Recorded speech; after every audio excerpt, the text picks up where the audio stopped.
ৰাজ্যৰ সাংস্কৃতিক জগতৰ বাবে বিস্তৰ ক্ষতি।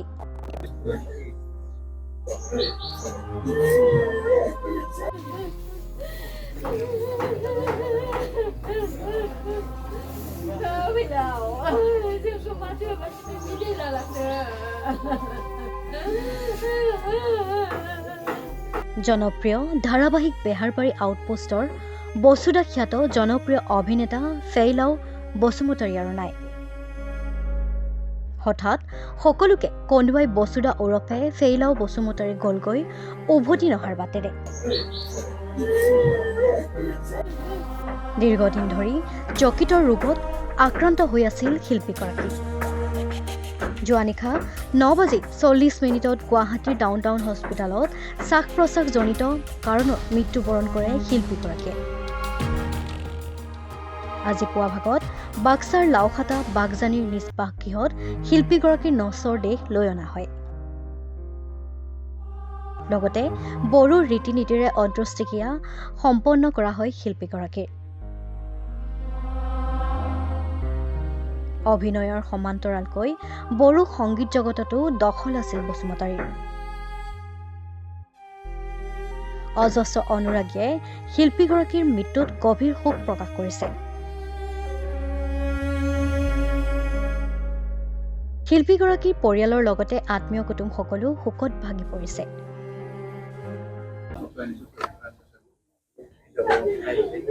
আমাৰ সকলোৰে মৰমত অসমৰ জনপ্ৰিয় অভিনেতা তেখেত ফেইলাও বসুমতাৰী যোৱাকালি আমাৰ সকলোকে এৰি পেলাই গুচি গ'ল।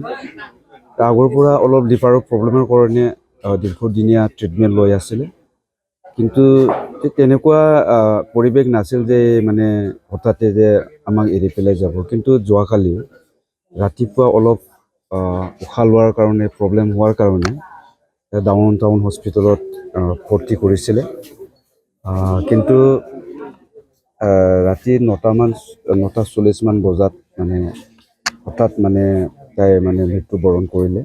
সঁচাকেই আমাৰ অসমৰ সংস্কৃতি জগতৰ কাৰণে এটা বহুত ডাঙৰ মানে এটা লছ হয়। যিয়ে নহওক মই এটোকে আশা কৰোঁ যাতে কেতিয়া স্বৰ্গত মানে ভালদৰে থাকিব পাৰে। ফেইলাও বসুমতাৰী আমাৰ বড়ো সাংস্কৃতিক জগতৰ ক'ব গ'লে তাৰমানে আমাৰে এজন গুৰু নিচিনা আছিলে। কাৰণ আমি যেতিয়া ফিলা মেণ্ডেলা দাবলা আমাৰ যেতিয়া হাইনামুলি চিৰিজ আছিলে, হাইনামুলি চিৰিজৰ ফাৰ্ষ্ট পাৰ্ট এখেতে মানে ডাইৰেকশ্যন দিছিলে। এখেতৰ পৰা আমি বহুত শিকিবলৈ পাইছিলোঁ। যিয়ে নহওক এখেতে যে আজি মৃত্যুবৰণ কৰিলে এয়া আমাৰ কাৰণে দুৰ্ভাগ্যজনক। ডাঙৰ ক্ষতি মই তাকেতো কৈ আছোঁ, মানে এখেতে যে আমাৰ পৰা গুচি গ'ল, এই বড়ো সংস্কৃতি জগতৰ মানে চবচে ডাঙৰ এটা ক্ষতি হৈছে।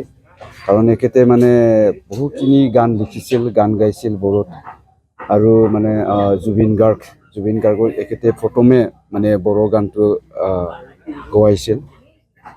তো এখেতৰ যিটো contribution in the culture of Bodo তাৰমানে মুখেদি কৈ পেলাই আমি শেষ কৰিব নোৱাৰোঁ।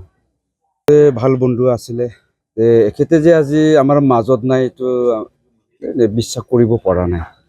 দাদা বেহাৰবাৰী আউটপোষ্ট কিমান বছৰ?